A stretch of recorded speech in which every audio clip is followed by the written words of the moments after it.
Excellencies, distinguished participants, welcome back to our first session of this 2023 Global Symposium on Weapons and Ammunition Management.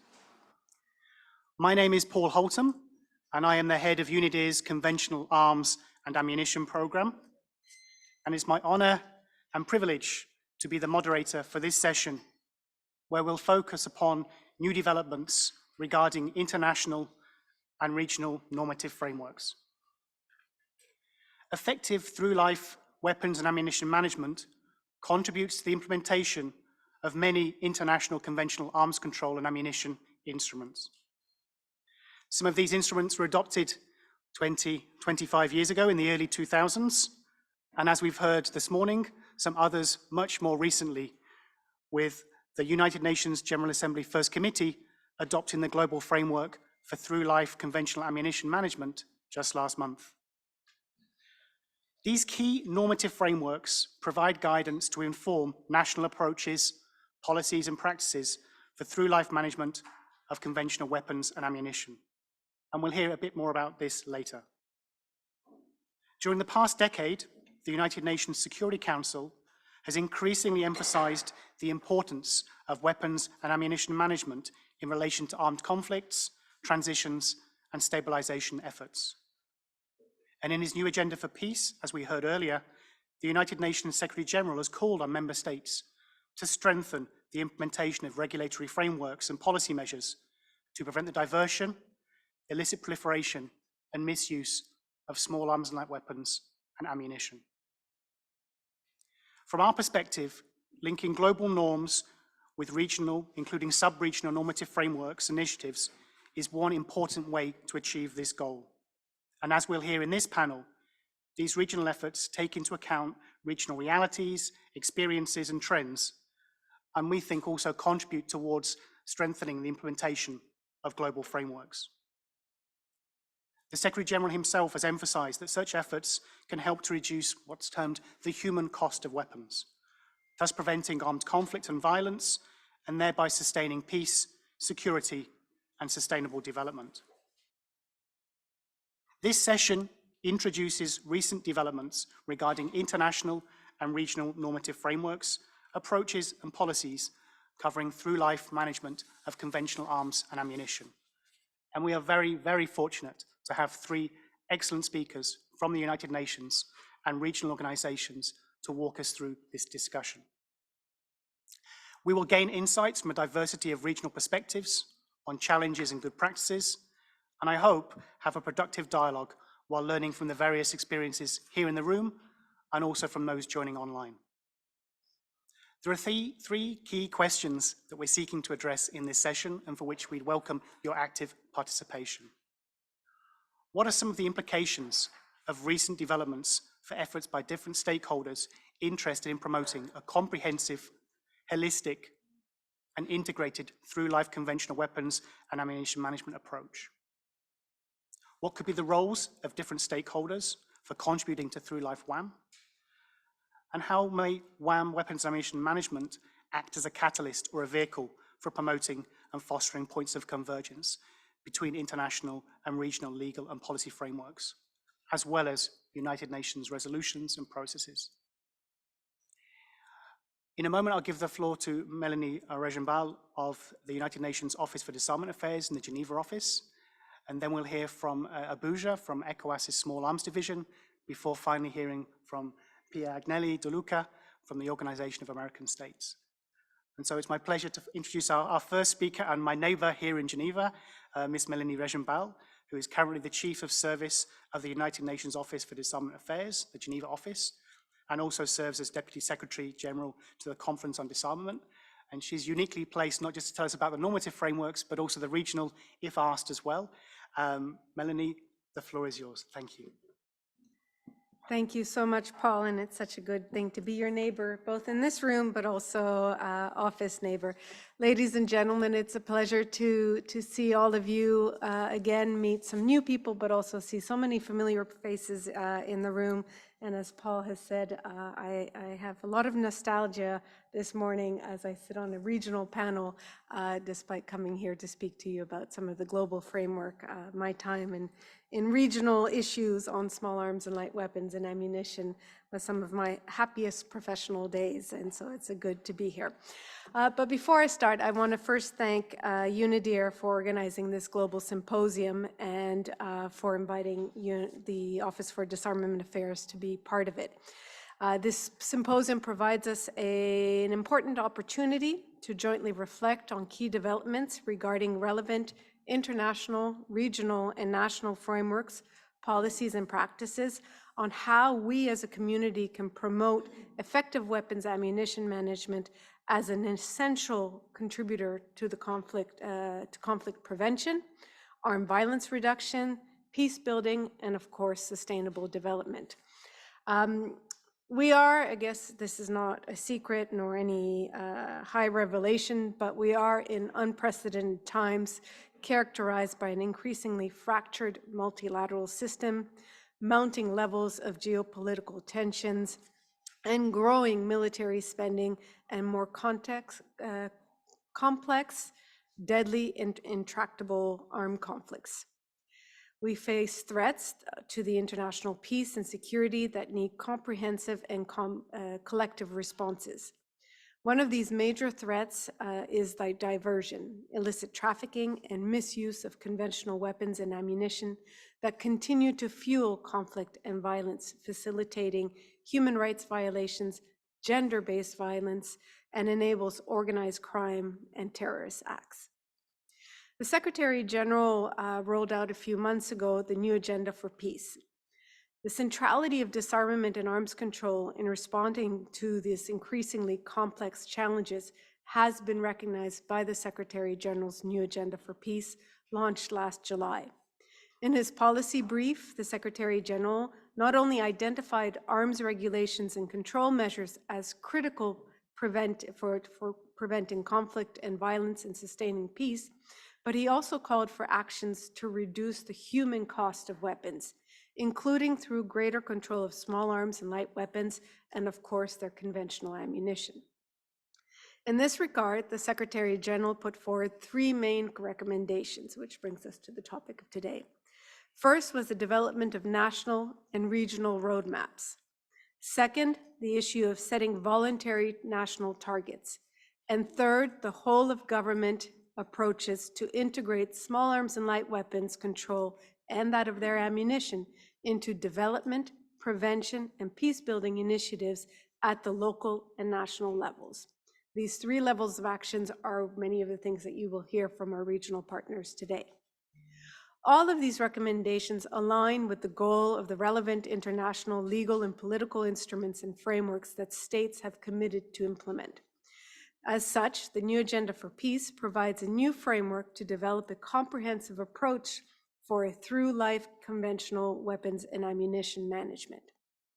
So the global framework of the through-life conventional ammunition management, which you've heard quite a bit about this morning, is in addition to the new agenda, I'd like to draw your attention to the remarkable achievement that member states have made this year to reduce the risk and human cost of illicit trafficking and the diversion of conventional weapons. I think you heard it this morning when Ambassador Goebel and Robin both spoke about this issue.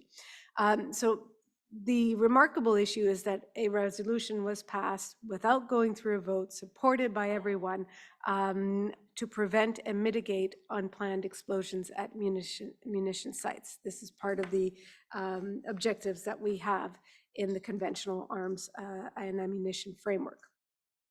This passed during the first committee at the General Assembly earlier this month and was a bright spot for multilateral arms control and also has the potential to make a real impact on the ground by providing innovative and comprehensive approaches to the issue of conventional ammunition.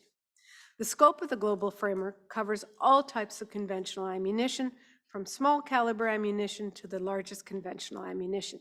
It adopts a through-life management approach to ammunition safety and security.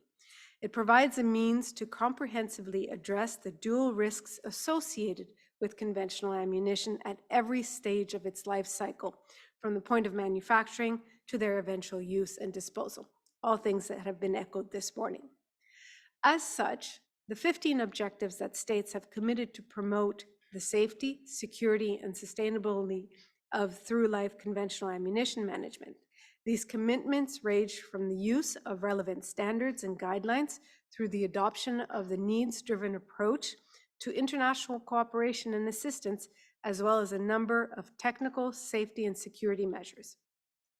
In addition, member states commit to strengthen gender mainstreaming and the full and equal and meaningful and effective participation of women in the through-life conventional ammunition management, and to encourage multi-stakeholder cooperation with relevant stakeholders. To ensure its effective implementation, the new instruments also place particular importance on international cooperation and assistance, and lays out dedicated follow-up and review processes. Ladies and gentlemen, the global framework is a collective step forward in solidifying the through-life conventional ammunition management as an issue of standalone concern, which requires dedicated and sustained attention from the international community. It closes the gap of dedicated regulatory political instruments on conventional ammunition at the international level, enriching existing norms and measures for weapons and ammunition management at the national, regional, and global levels. With the key role attributed to the regional level, it is my hope that this global framework will be translated into actions through the strengthening and elaboration of dedicated regional and sub-regional mechanisms and instruments. So, for example, in the Latin American and Caribbean context, we hope that these firearms roadmap can be built into these issues and really adopt these WAM-based processes, but also the conventional through-life ammunition cycle. In this regard, I would like to underline UNODA's readiness and availability to support states in the national and regional implementation of the global framework, and to work with international, regional, and non-governmental organizations on the operationalization of its political commitments. Another milestone that we have on the global horizon is that we should consider in today's discussion is next year's 4th review conference of the Program of Action on Small Arms and Light Weapons, also known as the POA, and its international tracing instrument. There are 4 pressing issues that we anticipate will feature prominently in this review conference. First is employing a bottom-up approach to the POA, including through the setting of voluntary national targets based on state needs, capacities, and priorities. This would allow for the development of nationally owned and led approaches to small arms and weapons control. The second will be integrating small arms control into national development process. The linkage between small arms control and sustainable development have long been recognized by states, yet remain underdeveloped into practice. To break the silos between the small arms control issues should be integrated into the governmental priority setting and programming of development issues. And development programs should therefore address both key enablers and drivers of conflict and violence, which we also understand as being the small arms and light weapons, and of course their ammunition, which gives them oxygen to go forth. The third area that we have where there's a need for enhanced international cooperation and assistance for the implementation of the POA itself and the ITI. While implementing these programs and these institutional or international instruments is the primary responsibility of states, the centrality of international cooperation and assistance has long been recognized. However, states have found it difficult to sustain the needed funding and to match those needs with available assistance. And the fourth and last priority that we anticipate will be echoed several times during this review conference process is that the conference will be an opportunity and occasion to discuss the negative impact of the recent developments in technologies, whether it's on the manufacturing, design front, or on other fronts, and how they affect small arms control in areas such as identification, marking, record keeping, and tracing. In this regard, we believe that the fourth review conference will discuss the establishment of dedicated technical expert groups to monitor these developments and to provide recommendations on these issues. At the same time, this will also allow identifying possible benefits that new technology may confer for the implementation of the Program of Action and its ITI, and link it, of course, to what we're talking about today, which is the ammunition components. So taking into account these areas, next year's review conference will be an important opportunity to take stock of the progress made under these two instruments, assess the related challenges, and agree on ways forward to reduce the risk posed by illicit small arms and light weapons. We will hopefully see new and groundbreaking ideas in the spirit of consensus. Ladies and gentlemen, it's no secret that diversion, illicit trafficking, and misuse of conventional weapons and ammunition remain persistent threat to peace and security, and will continue to require a multilateral approach that is driven and informed by national and regional action. Weapons and ammunition management can serve as an overarching concept which encompasses all of our efforts at the global, regional, and national levels through all stages of the life cycle to address illicit trafficking and diversion of conventional weapons and their ammunition, as well as to prevent and mitigate unplanned ammunition explosions. Let me emphasize the importance of such a comprehensive approach to weapons and ammunition management. It brings together and helps coordinate the work of all entities responsible for arms and ammunition control, from the armorers to the customs officials, from the law enforcing to the licensing officers, and from the ammunition technical officers to the forensic ballistic experts. As such, successful WAM interventions need to take into account the various international policy and legal instruments and frameworks, including the POA and the ITI, the Firearms Protocol, the Arms Trade Treaty, and of course now this new global framework, as well as those that are happening at the regional level, which I'm sure we will hear from our African and Latin American partners today. Today's Global Symposium is an opportunity to consider the new developments on WAM policy and practice, and to reflect on some of the recommendations of the Secretary General's new Agenda for Peace. It also allows us to look at an issue from various angles, including counterterrorism, organized crime, human rights and gender, conflict prevention, peacekeeping, peace building, and of course, DDR and SSR. We look forward to a very fruitful discussion today to promote a comprehensive, safe and secure weapons and ammunition management, and to further collaborate with all of you to effectively reduce the human cost of weapons. Thank you.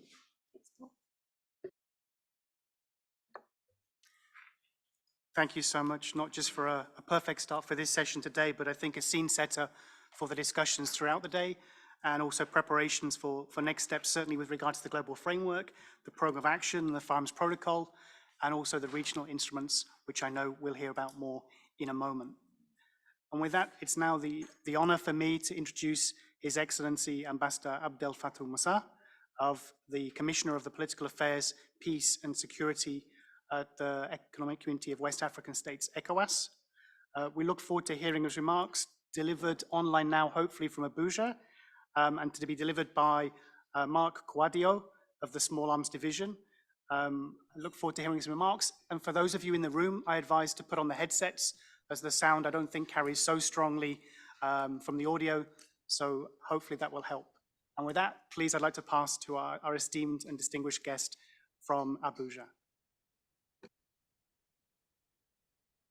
Thank you. Good morning, everybody. My name is Kofi Mark Kwadio. I'm a program officer for Disarmament at the Small Arms Division at the ECOWAS Commission.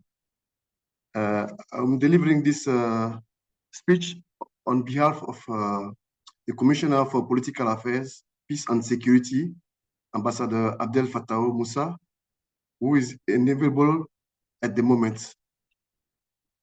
Dear colleagues, distinguished participants, ladies and gentlemen, let me start by thanking UNIDIR for convening this important global symposium on weapons and ammunition management. Bringing together stakeholders from around the world to discuss this critical issue is a major step forward. In West Africa, we face significant security challenges associated with the illicit proliferation and misuse of weapons and ammunition. To tackle this issue, ECOWAS member states adopted the ECOWAS Convention on Small Arms and Light Weapons, their ammunition and other related material in 2006. This was a landmark agreement to curb the uncontrolled spread of arms in our region.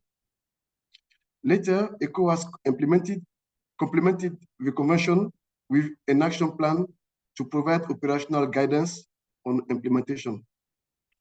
One is a key aspect of this action plan, which includes steps to strengthen control over the legal arms trades, to counter illegal flows, and to improve stockpile management. Since then, national authorities have worked diligently to incorporate the provision into domestic law. While good progress has been made, more work remains. National implementation remains in vain, and cross-border challenges endure. There is still need to boost regional coordination and build up capacities across member states. This is where partnerships like the one between ECOWAS and UNIDIR are so valuable. Our organizations have worked closely and in recent years on initiatives to move the agenda forward in supporting weapons and ammunition management baseline assessments undertaken by our member states across the West African region, and the organization of a successful annual event in form of a regional conference on disarmament, which look at conventional arms issues, but also other issues related to disarmament and security, such as IDs, gender, cybersecurity, and space security. Allow me to note and highlight that we very much welcome the upcoming translation of the UNIDIR's Weapons and Ammunition Management Baseline Assessment Reference Methodology in Portuguese. This will help standardize approaches and share best practices among our Lusophone member states. ECOWAS also looks forward to further strengthening its existing long-standing strategic partnership with UNIDIR. Additionally, ECOWAS welcomed the global framework for true light management of conventional ammunition and its complementaries and points of convergence with other international arms control instruments. The purpose and objective of these instruments are aligned with those of ECOWAS Convention, so progress in one helps achieve progress in the others as well. Collaboration to exchange insights and harmonize frameworks is vital if we are to effectively tackle and control arms proliferation in the region. It is in this spirit of cooperation that ECOWAS strongly supports today's global symposium. We believe that UNIDIR is innately and ideally placed to convene and support dialogue that can help foster common understanding of comprehensive true life management approaches to weapons and ammunition. Ladies and gentlemen, West Africa faces persistent threats from terrorists and criminal networks that thrives on uncontrolled arms proliferation. Non-state armed groups continue to destabilize the region through violent acts. Their ability to acquire weapons and ammunition undermine state authority and fuel conflicts. We recognize that effective curbing such threats require closing the taps that allow arms to reach the wrong ends. Concerted effort is needed across national borders and throughout the supply chain. Coordinated implementation of our ECOWAS instrument remain a priority in this regard. To truly tackle diversion risk, we must take a comprehensive life cycle view of WAM from point of manufacture to the point of final disposal. ECOWAS firmly believed in the importance of accountability at all stages, in production, stockpile management, transfer and record keeping, and ultimate destruction of obsolete weapons and ammunition. That is why this global symposium, with its focus on new developments, lessons learned, and enhanced cooperation, is so opportune.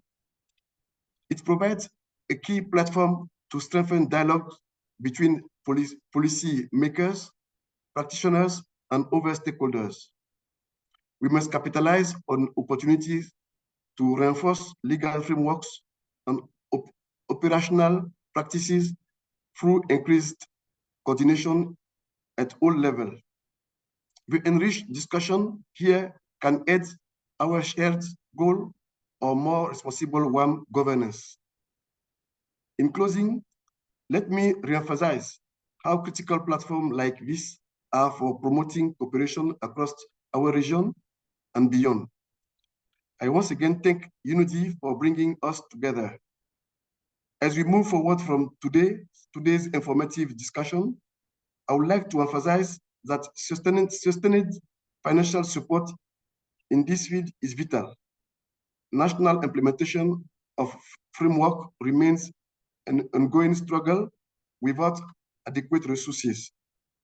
The ECOWAS Commission had decided to complete the baseline assessment series with planning for the 5 remaining countries in the region, including the Portuguese-speaking countries of the region, Guinea-Bissau and Cape Verde.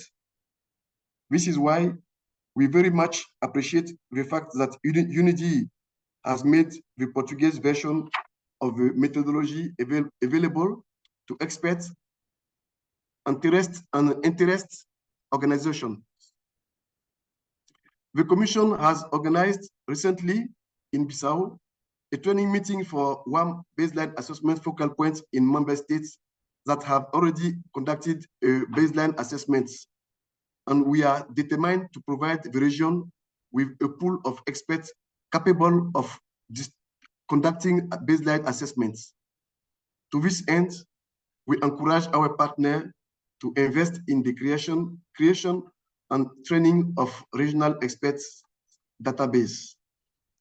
ECOWAS is fully committed to promoting security, development, and peace in West Africa through responsible arms control. However, to make further progress on the ground, committed funding partners are needed.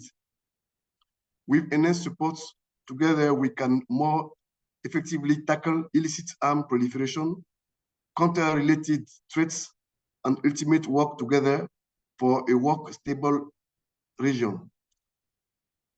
I wish all fruitful discussion and advance our shared goal of conflict prevention and cooperation. Thank you.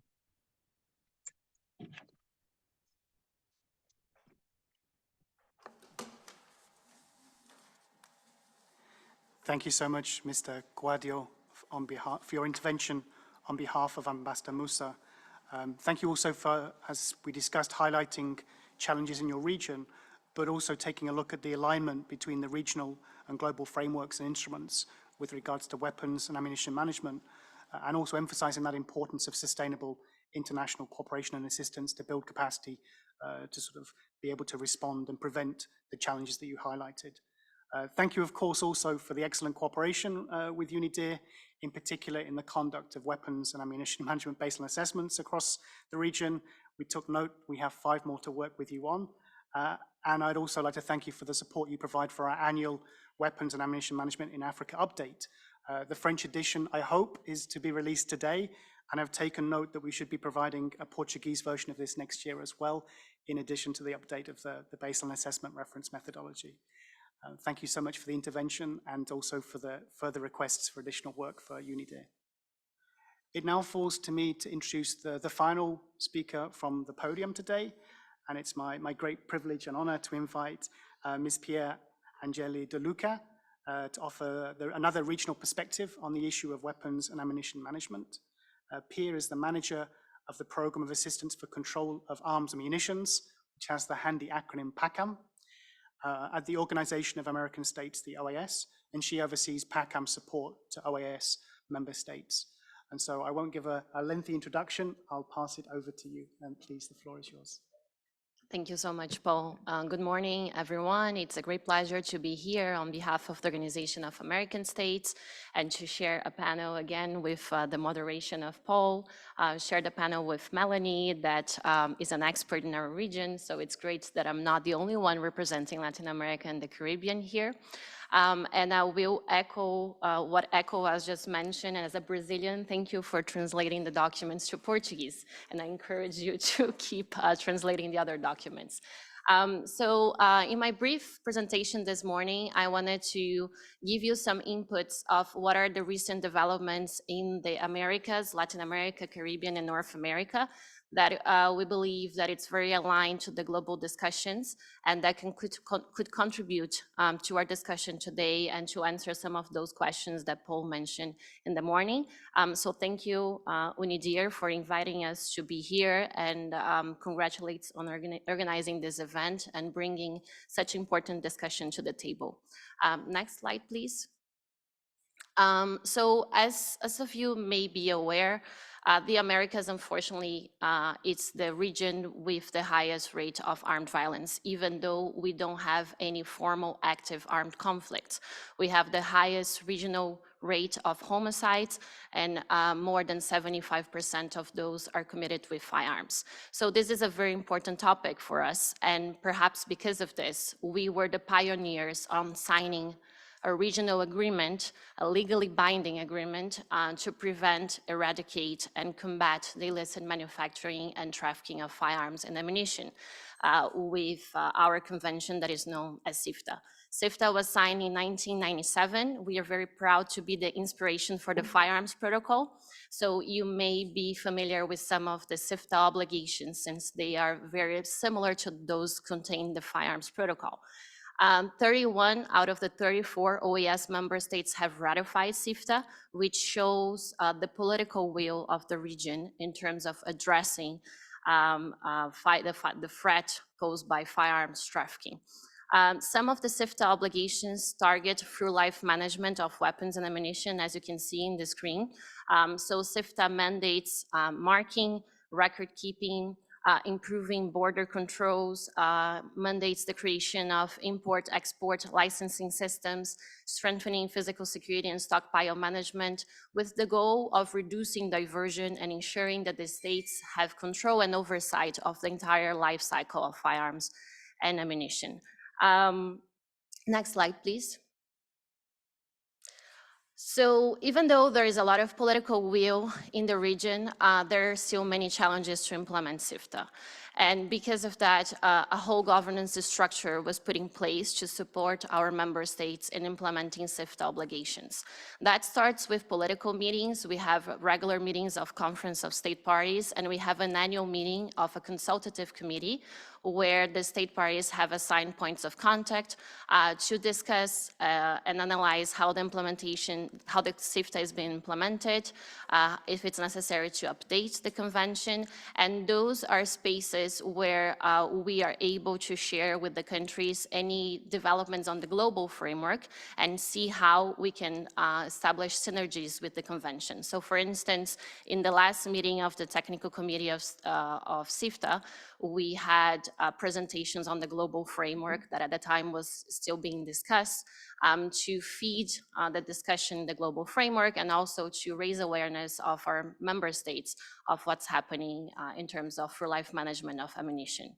We also have a technical secretariat of CIFTA that is integrated by 2 departments of the OAS. One of the departments is the one that I work for, and we provide support, technical assistance to the countries to implement CIFTA dispositions.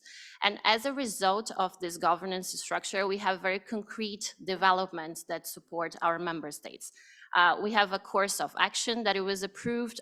It was approved for 2018, 2022, highlighting the priorities of the countries.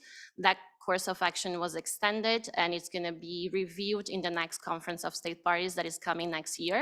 So next year, we will hopefully have a new plan of action aligned to the current priorities of the region. We also have a trust fund that it was established to support states in implementing SIFTA. And we have other concrete outputs that I'll detail more now. Next slide, please.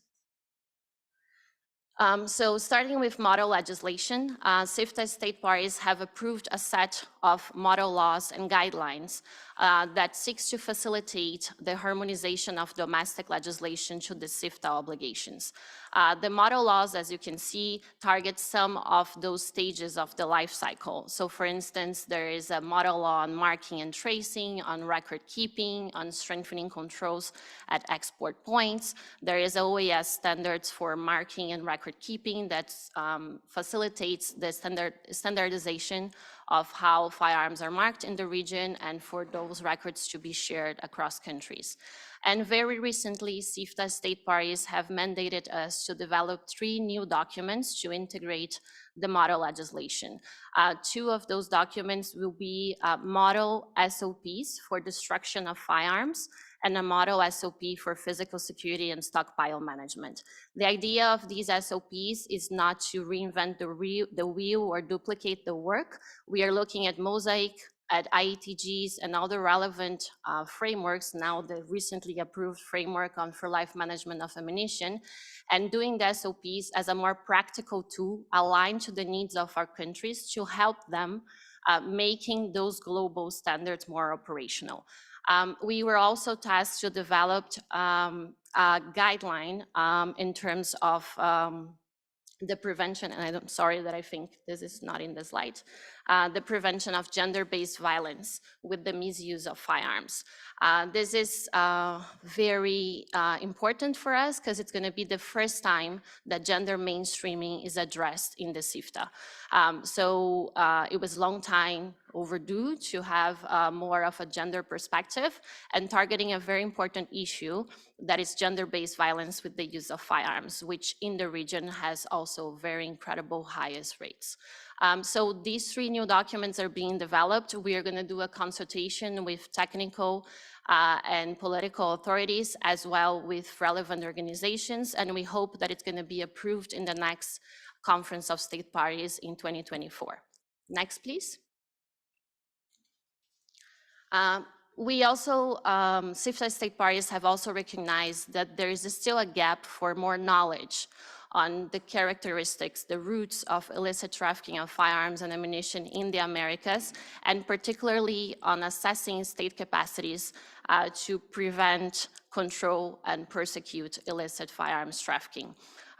Of course, there is the global study on firearms trafficking, and there are other sub-regional initiatives. So considering this mandate, what we are trying to do is to integrate this hemispheric study in the existing studies and data research efforts. So the idea is to develop a methodology, and we're currently doing that with organizations that can support us in reducing duplication of work and actually presenting something that can complement what already exists. So in the framework of the hemispheric study, we created this technical advisory committee that is integrated by 11 organizations from civil society, international and regional partners. We're very happy that UNIDIR integrates that technical advisory committee, and UNODC is also a key partner on this, so we can replicate all the positive developments in terms of the global study in the region. So the study will have 5 modules, as you can see in the screen, and the idea of these modules is to enable us to make targeted recommendations for the countries. So the idea is to facilitate that needs assessment process and then have the targeted actions. And we think this can be this can provide some inputs for the targeted setting that Mélanie was mentioning on the national level, since states would be able to understand what are the specific gaps that they currently have. Next slide, please. So very briefly, on terms of institutional capacities in the framework of that data collection project, we are trying to map the organizational structure of each country regarding through life management of weapons and ammunition, and also the criminal justice response in terms of illicit firearms trafficking. So the idea is to have a tool, and we currently have a questionnaire, so we are not creating a new tool. We have a SIFTA questionnaire where states have to report on how they're implementing SIFTA, and we're going to use that. We're going to revise that questionnaire to have a more operational and quantitative tool that would allow the countries to understand what's the maturity level of their control systems, considering the benchmarks of the treaties and the international standards. So for instance, the benchmark of SIFTA, but also firearms protocol, Musah, IETGs, and then for instance, for the countries that have ratified ATT, also bringing the ATT as a benchmark. The idea is that this questionnaire will be available online. So we have like a knowledge platform where the countries would be able to submit the data and have automatic dashboards with immediate response for them in terms of mapping their own institutional capacities and also having an overview of what's the regional development. So we hope that with that, we are going to be able to facilitate a little bit the data collection process and give a more immediate answer to the countries. We know that countries are overloaded with questionnaires to submit, to answer, and sometimes there is a big gap in the timing to see the results of the information that they are provided to these organizations. So that's the idea of having these dashboards. We are also trying to facilitate completion of the questionnaire as much as possible and avoid duplication of work. That's why we brought all those organizations to the table so we can cross the questionnaire with the other report templates and facilitate and say, for instance, this is the similar question of the POA report, or this is equivalent to the ATT report. So with that, we hope that we can reduce a little bit that reporting burden that we know that countries have to face. Next slide, please. And more on operational support, as Paul mentioned, we have a program that provides technical and operational support, needs-driven assistance to the countries in Latin America and the Caribbean. That is the Program of Assistance and Control of Arms and Munition, PACAM. PACAM is our umbrella project at the OAS to support implementation of SIFTA, but it goes beyond that. It has a holistic approach, and it combines actions to reduce the illicit trade of firearms and ammunition, to close diversion points, and have more control of the life cycle of weapons and ammunition, with actions to prevent armed violence on the community level. So we understand that it's not possible to reduce armed violence only through the traditional approach of weapons and ammunition management. It's also important to integrate more of these preventive actions to address the risk factors that lead to gang, to armed violence in our region. The current phase of PACAM is being implemented with the support of the European Union. And since 2019, with the European Union support, we have provided assistance to 28 countries in Latin America and the Caribbean in different components. In the screen, you can see the QR code where we'll lead you to more details of our program, but I will focus more now on the specific developments of weapons and ammunition management. Next, please. So in terms of technical assistance, we offer comprehensive support starting from legislative reform. So we assess and analyze what are the national normative framework of countries, and we support them in harmonizing it with international obligations.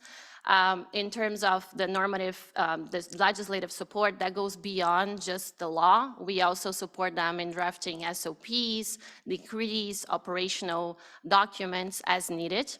We also offer capacity building, so we offer tailored training. It can be implemented on the regional, national level, in-person, virtual. It really depends on the needs of each country. And in those capacity building efforts, we always try to use the global framework. So we don't limit the content of the training to the SIFTA. We try to highlight the synergies with these other frameworks. And we also offer technical and operational support on marking, destruction, and physical security and stockpile management. through the donation of marking machines, the technical and material support to carry out a systematic process to destroy excess, obsolete, and seize firearms and ammunition, and assessment of storage areas and making improvements to storage areas. And I wanted to highlight particularly an inventory control software that we developed in that framework, and that is currently being used by 14 institutions from armed forces, from police forces in 9 countries. Next slide, please. So the inventory control software, the goal behind it is to allow that armed forces and police forces can understand the exit and the entry flows of firearms and ammunition in storage areas, that they can register their location, they can understand what is their physical condition, what's the expiration date, for instance, of ammunition, so they can plan the disposal process. It also allows them to register external transfers from their institutional stockpiles, always with the goal of helping them understand if there is any diversion incident and prevent further diversion or vulnerability, close vulnerability points. It was developed considering the relevant standards of Mosaic and IETGs. It was developed in open source coding, so the countries can own the software. They don't have to pay annual licensing fees, because we understand that in the region, that was a key concern in terms of sustainability.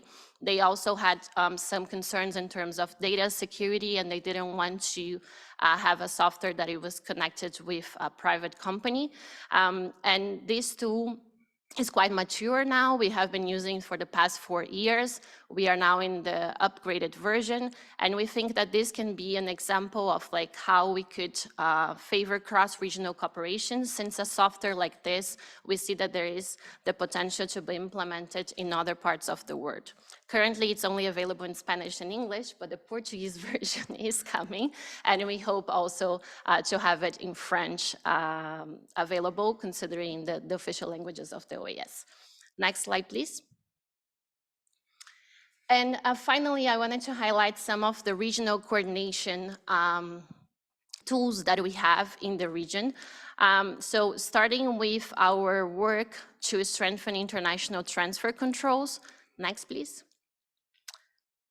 And that really speaks to SIFTA obligations to have licensing systems for import and export, but which is further developed in the ATT. It also mirrors the firearms protocol. And the idea, it was member states expressed to us that they had a concern that their licensing authorities didn't have a secure and official way to communicate about those transfer processes. So all the communication was mediated by the actors involved in the transaction, either shippers, brokers, buyers, but they themselves as government authorities didn't have that security communication channel. So we are developing the MCTA, that is the regional communication mechanism on licit transfers of firearms and ammunition, to offer licensing authorities a real-time communication where they would be able to make notifications about specific transfer process, check the authenticity of documents. They would be able to access a risk management repository that would be a collective repository of whichever information the countries want to share in a secure way with their counterparts to further provide more inputs for their risk analysis when they're authorizing an export or an import. We also are going to include in the MCTA 2 optional modules, one for the national processes. We've done a mapping, and 52% of our member states still use paper-based systems to manage export and import.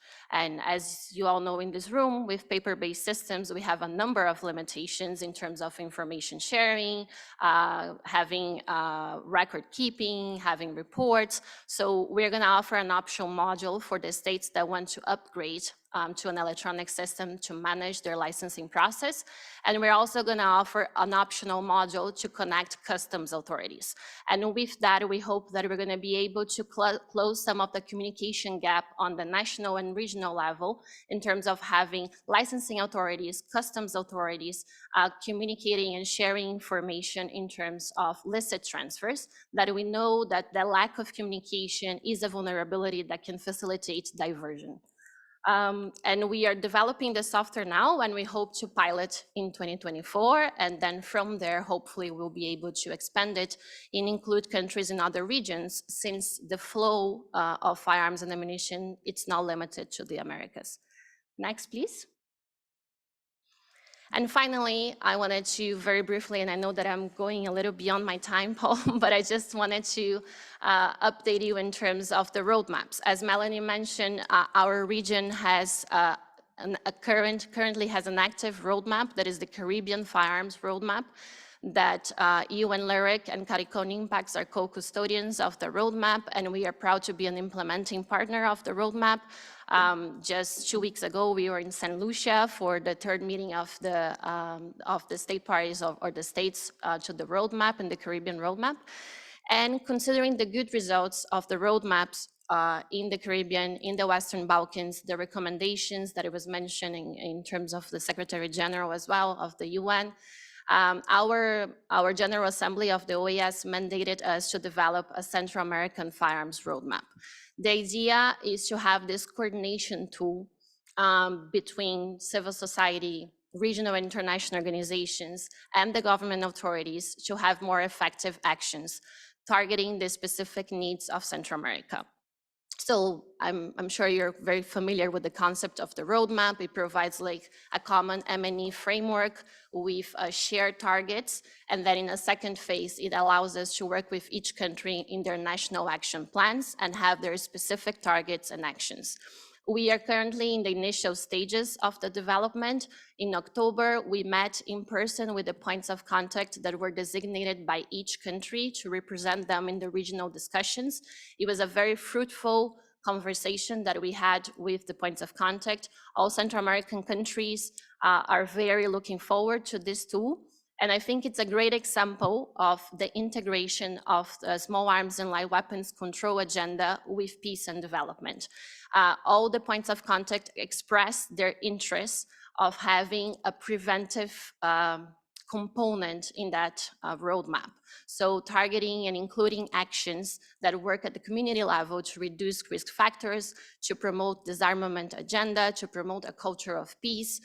There was this strong will to have that area in the roadmap, as well as through life management of weapons and ammunition. In Central America, particularly, the data that is available shows that almost 80% of the illegally firearms circulating in Central America, they have an internal flow. They were legally imported to Central America, and then they are diverted internally in the region, either like through Central American countries or inside a country from national stockpiles or authorized users. So the issue of diversion was very key for Central American countries to be reflected in the roadmap, so we can close some of these gaps that lead to diversion from those legally imported firearms. So currently we are analyzing all the inputs that we had in that first discussion. We're going to do a zero draft of the roadmap, and then we're going to do a series of consultations with key stakeholders so we can bring everyone to the table, since the idea of the roadmap is to be a coordination tool. And we hope to approve the Central American roadmap by June of next year in the General Assembly of the OAS. So it's something that is coming, and we're very much looking forward to it. Next, please, and then I'm going to conclude. Basically, I just wanted to give you some inputs of what's happening in the region in the Americas, but we believe that it's very important to have opportunities like this for cross-regional cooperation, and that's an essential role of the global organization, so we can have those forums and we can be more integrated with other regions that have and share similar challenges with us. We also truly believe that through life management approach is fundamental in our region, so we can reduce the illicit diversion, and hopefully we can contribute to the reduction of armed violence. That it's one of the major threats to development to our countries. And for that, it's very important to have cooperation across all the levels. And there is a lot of synergies between the global and regional frameworks. There is a lot of complementary expertise between our organizations, and we hope that we can have more concrete tools to promote that coordination. And I think the roadmaps are a great example of how to make coordination more operational, because I think we all agree that coordination is essential, but it's very difficult to achieve in practice. And perhaps the roadmap is one of the ways for us to achieve that coordination. So thank you again for having me in this panel. And I hope to continue this conversation, this engagement with all of you.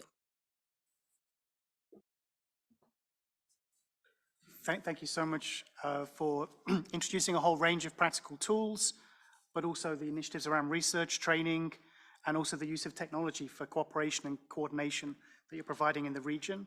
And I really appreciated that you highlighted not just the links between the global, the regional and sub-regional, but also looked at that inter-regional, that cross-regional approach, which I think is something that we're finding extremely interesting and good value, a good avenue to pursue, as well as the importance of that multi-stakeholder engagement within regions and the role not just of state entities, but civil society. And all of that with you not suffering from jet lag as far as I could tell. So thank you so much for traveling to Geneva and being here in person with us.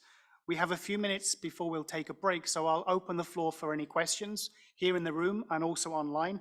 I see a couple of questions online, and I think a couple of my colleagues are helping to respond to those as well live. But if there's any questions, please raise your hands, and I'll try and take you as quickly as possible. And I see, please, Thomas first. Oh, apologies, please, sir. Yeah, thank you very much. My name is Riyad Bazi. I'm working with the UN since more than 20 years ago. I used to be in coordination office for non-governmental organizations, and I'm still involved with the civil side in the UN, following many international processes. I have one question, but as I hear, yes, I appreciate the cross-regional cooperation and the global framework and the regional. Yes, it's very important. As you said, yes, it's in translation to the Portuguese, but also translation for the French. But if we see ECOWAS, hopefully Mr. Musah is hearing me, as an intergovernmental organization, ECOWAS, it's very important. As I see the other intergovernmental organization like ECOWAS, but ECOWAS, it's very powerful in the region, and thanks to Nigeria government, it's true. But how about the cooperation with MINUSMA? Or MINURSO, those peacekeeping organizations on behalf of the resolution of Security Council, or if we say we are looking to languages, mainly the French-speaking from Francophone organization, but I don't know if they are involved but they are more involved in cultural and political Commonwealth, but Portuguese. But this is my question, yes, and because I was thinking about the environmental aspect as the environmental aspect. They play very hard on the inter-cooperation and inter-governmental and inter-regional aspect. Thank you very much. Thank you. I propose we'll take a couple of questions and then we'll ask each of the panelists to respond, please. Yeah, thank you, Paul. My name is Thomas Kontogiorgos from the DDR section based in New York. First of all, the whole aspect of the nexus between weapon ammunition and security development, I think that in the recent years has been served by all of us. When it comes to the instruments and policies, and I think that was very well presented by our speakers, obviously that's crucial to what concerns harmonization and to what concerns the procedures as the link to joint operationalization of policies and practices. But when it comes to the field reality, there are challenges that at times flirt with or link with political aspects of the WAM issues. I'm very pleased that one of the two issues that I want to raise, Ms. De Luca has already raised it, diversions. There are parts of the world where we are working, and of course I'm talking about conflict environments, because obviously from peace operations perspective and DDR, we are mostly involved in conflict environments where diversions from the national stockpiles is up to 85%, and those diversions actually are directly linked with the non-state armed groups. So as we are trying to address the conflict in these environments, the government in itself or parts of the government or parts of the institutions actually fuel the conflict by simply giving the weapons to non-state armed groups. And that's very interesting, at least to say. The second aspect But of course, my question is how this links with the global framework and how we can benefit from the experience.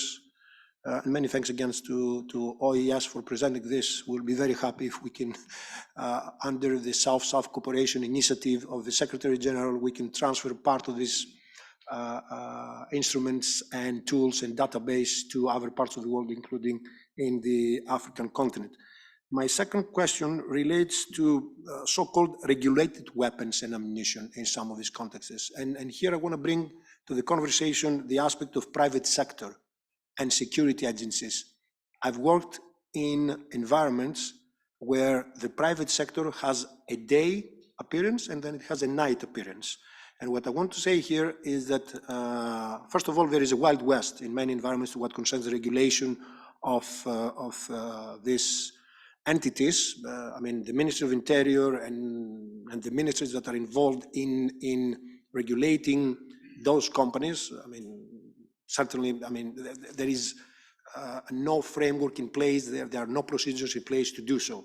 But more importantly, the guns that are possessed by those entities contribute to violence simply because even at the highest level of these companies or even at the lowest level of these companies, the guns are used outside the so-called service that are supposed to provide in terms of their contracted initiatives. Needless to say that many of these companies are our own clients. The UN uses them, the embassies are using them, the international community uses them in many contexts. So the whole aspect of privatization of security that is a galloping trend everywhere in the world, 7.8% growth every year. I'm not sure how this is going to be addressed in the global framework and how that also links with violence in different parts of the world. Thank you. Thank you. Some excellent, challenging questions. And I have one more speaker in the room, and then I'll relay one question from the online. Please, go ahead. Thank you very much. Good morning. Mariam Bilihodze, I'm former disarmament advisor for the Norwegian Red Cross. Apologies for pessimistic injection, but conventional arms control instruments are dying a slow death, and humanitarian premises of arms trade treaty are sidelined during mass transfers of arms to active conflict zones. Small arms and light weapons from Ukraine conflict are ending up in hands of the criminal gangs of Scandinavia.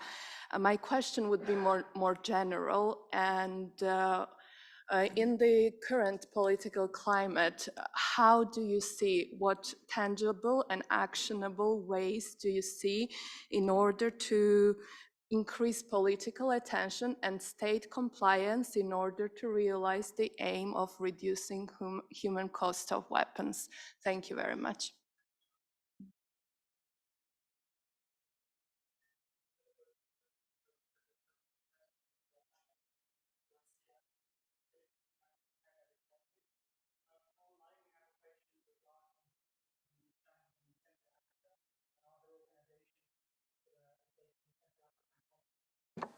Apologies. We have had several challenging questions in the room. We also have one less challenging, I hope, question online regarding the Central African region and whether there are any organizations that control weapons or involved in arms control in Central Africa. And is there any specific training for ammunition management in this region as it's seen as a priority for this delegate as well? I propose going in the same order of speakers as we had from the outset. Mélanie, if you're ready, and then I'll go to Mark, and then we'll conclude with Pier. And hopefully we'll do that in time so you can have some lunch before our side event. So Mélanie, over to you. Thank you, Paul, and thank you to all the colleagues who have posed the questions, because these are, of course, million-dollar questions to which we don't have 100% accurate answers, but I think that we're working in the right direction and that every little bit counts. And although I share some of the concerns and the pessimism that comes with the questions, I do think that there is hope, and we understand that these processes take a very long time to come together, but we are collectively trying to move in the right direction, and the only other option would be to do nothing, and so I think that we have to continue to sustain our efforts and try to build on those. And I'm going to answer the three questions kind of all together because I think they were related to one another. The new Agenda for Peace, which is the new mechanism and platform that the Secretary General has put together, is a policy brief. It is his vision and his set of recommendations to member states to try to find a platform both for the UN system but also for states to find those connections together and how the UN work and how we have one set of conversations. And I think the novelty that this brief had compared to other initiatives that were probably equally well-intentioned and equally forward-looking, but had never been done in this way, which is, for the first time, disarmament and arms control and non-proliferation measures are sewn across all of the pillars of the peace and security agenda. And so I think that this gives a unique opportunity for the UN to work as a whole across the police building and peacekeeping missions, across the different UN entities, whether you are working on DDR or SSR or disarmament or armed violence reduction or gender issues, our UN women colleagues and all of this. This gives us a platform where disarmament is really put across all of these pillars and all of these issues to try to universalize the operationalization of a lot of buzzwords in that, but to try to really universalize the way disarmament and arms control can be used as a forward-looking tool to address a lot of these challenges. So is it the silver bullet?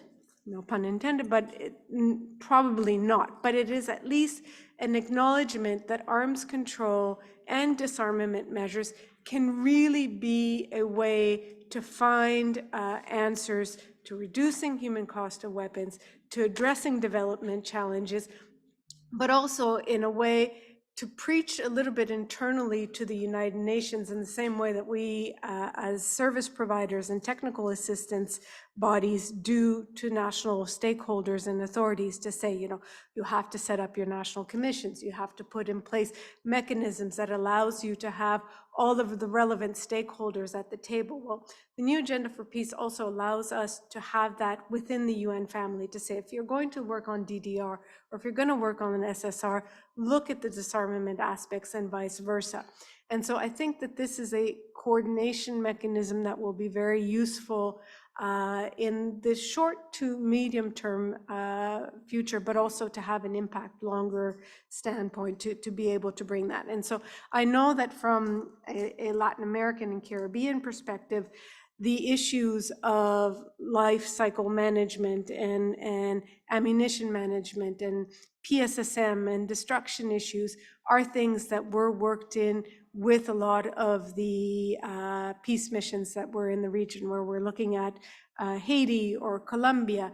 These were elements that were where the regional disarmament centers of the Office of Disarmament were able to sit down with these missions, in particular in Colombia, where I had firsthand experience, and to look at what are the safety and security elements of the international standards, of the international instruments that can have an impact on the peacekeeping and the peace development agenda, not only in the disarmament component of the implementation of the peace plans, but also in the longer term to able to ensure prevention and sustainable actions on this. So this interconnectivity between the different UN offices is something that is absolutely vital. And I think that the Agenda for Peace is trying to catalyze on that. When it comes to issues of private security, yes, absolutely. I think we need to not only break the silos in the way we do business across the UN and with our national counterparts, but also within the states and within the UN frameworks, we need to open that window to include different stakeholders. And I know for a fact that in America, in Latin America and the Caribbean, you cannot have a serious conversation on public safety, public security, citizen security, whatever you call it at the time and in the country that you're in, without including the private security companies. And so you have to be able to engage with these stakeholders, not only on arms control measures or import and export issues, but also on the PSSM cycle and the PSSM issues. And so when you're looking at life cycle management of ammunition, those who are involved in the private security services, whether it's the companies or those who are regulating them, need to be part of that discussion. And I know that also for a fact that in Latin America and the Caribbean, there were quite a lot of investments and work done in adapting the Mosaic standards and the IATGs to fit the standards and the needs of the private security companies, and also more importantly, those who are regulating them. Because I agree, a lot of the diversion, as Pier has just pointed out in the Americas, it's more than 80% of the weapons that are in circulation come in legally and then get diverted internally, and then it crosses borders in some cases, but then also in other cases, it's extremely contained to the country itself. So having these actors part of the dialogue is very important without dropping the dialogue with those from the police or armed forces, where there's also a lot of leakage, and understanding that when we're talking to the national authorities,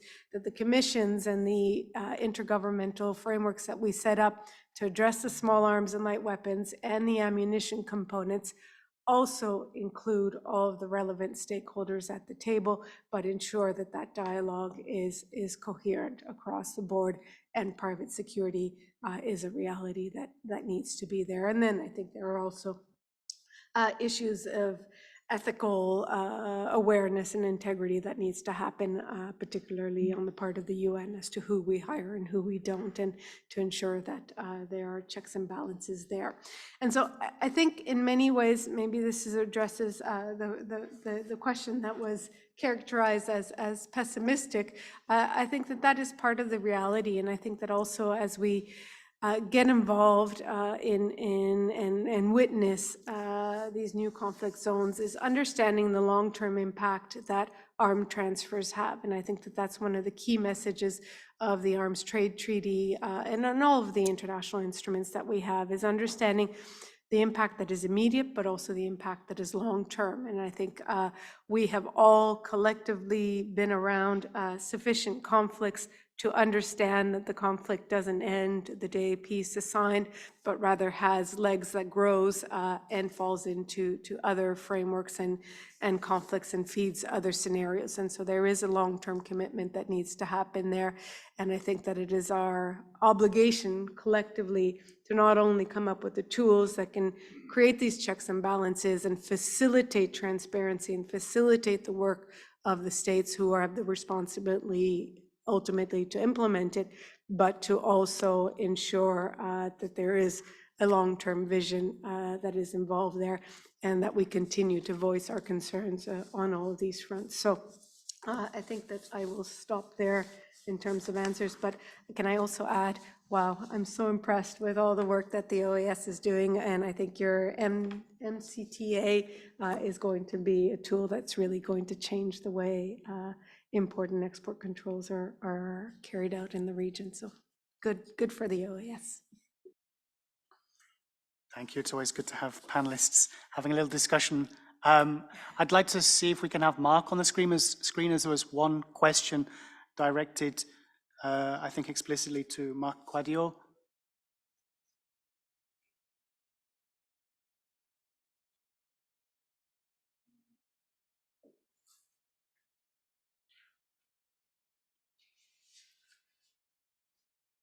I should have known tech would fail me sooner or later on this panel. If Mark isn't with us at the moment, perhaps he can join up later, and I'll pass over to Pier for a final word so we can try and close this session. Pier, please. Thank you. I'll be very brief because I think I've spoken enough, and I will just echo everything that Mélanie mentioned. But I just wanted to highlight, I think, It's challenging and it can be very pessimistic to talk about the impact of armed violence, especially when we have some actors at the table that will always encourage the trade. As we all know here, there are political and economic factors that are involved in this conversation. But maybe to add on what Mélanie was mentioning, one of the tangible ways that we can achieve progress, I think it's highlighting the importance of research and data and continuing fostering research and data. We can only talk about the diversion internally in Central America because we have the data to show to the countries that it's not a problem of illegally trafficked firearms. It's their own legislation that allows the import of amounts of firearms that then you have gaps internally and it's diverted. So unless we have that data to show to them, it becomes a very one-sided conversation that it's very easy to blame the other and just say that, there's nothing I can do because I don't have the ways to control my borders. But when you point out that the diversion is happening internally, then you shift the conversation. So I think it's important to continue having that data. The role of civil society is critical to be able to raise awareness and to make the links between the transfer of firearms and ammunition and how that leads and feeds violence on the community level. And then I think in terms of the private security companies, that's a key topic in the region. And as Mélanie mentioned, I think the importance is to be able to open the discussion in terms of PSSM and understand that PSSM, it's not only about the national stockpiles anymore. These companies, sometimes they have larger amounts of firearms and ammunition than their own security and official armed forces. So we have to address that. We have to work with the private security companies. We have to regulate the issue. Although there has been progress in the region, in the Americas, we still see that a lot of the countries don't have legislation specifically regulating the use of firearms by private security companies. And I think even in our programs, in the conventions and the political discussions, this is something that it's only starting. And I think we have to encourage more of that conversation and also encourage more of the conversation of the peace and security agenda and the links between development and firearms control. As much as we close all the diversion gaps, as much as we have very efficient law enforcement to address arms trafficking, the criminal reality is that you always find ways to access a firearm if you want to. So I think we have to start incorporating more of those preventive actions, changing the perception, working with schools, working with youth, of having more peaceful ways of solving conflicts. And hopefully by the two actions together, when we put weapons and ammunition management and full life management with those preventive actions, we can start to slowly build some change more in the medium and long term. And I think we also have to be patient. None of these will happen tomorrow. These are all measures that are only going to be efficient in the middle and the long term. So it's the importance of continuing having that multi-stakeholder approach, where all of us together can have the coherent discourse to having all of these actions. And the global framework for full life management ammunition, I think it represents that. It's a innovative document that will target all the life cycle and bring together all these actions that recognize the links between international, regional areas, that recognize civil society role, that recognize the importance of gender mainstreaming. So it can be an example of how we can approach full life management of weapons and ammunition in a different way, incorporating all these new actions. So hopefully that will lead to some change in the middle and long term. Thank you so much to our panelists. I'll just take a note that Mr. Mark Quadio will join us in session 2 to provide a response to your question, sir, and also to sort of wrap up with his comments as we're approaching lunch. And we're going to give you a very, very short lunch break, as we'll have a lunchtime side event in here to share experiences and opportunities provided by different UN entities. And so I'd encourage you, as soon as we finish, with a round of applause for our excellent panelists.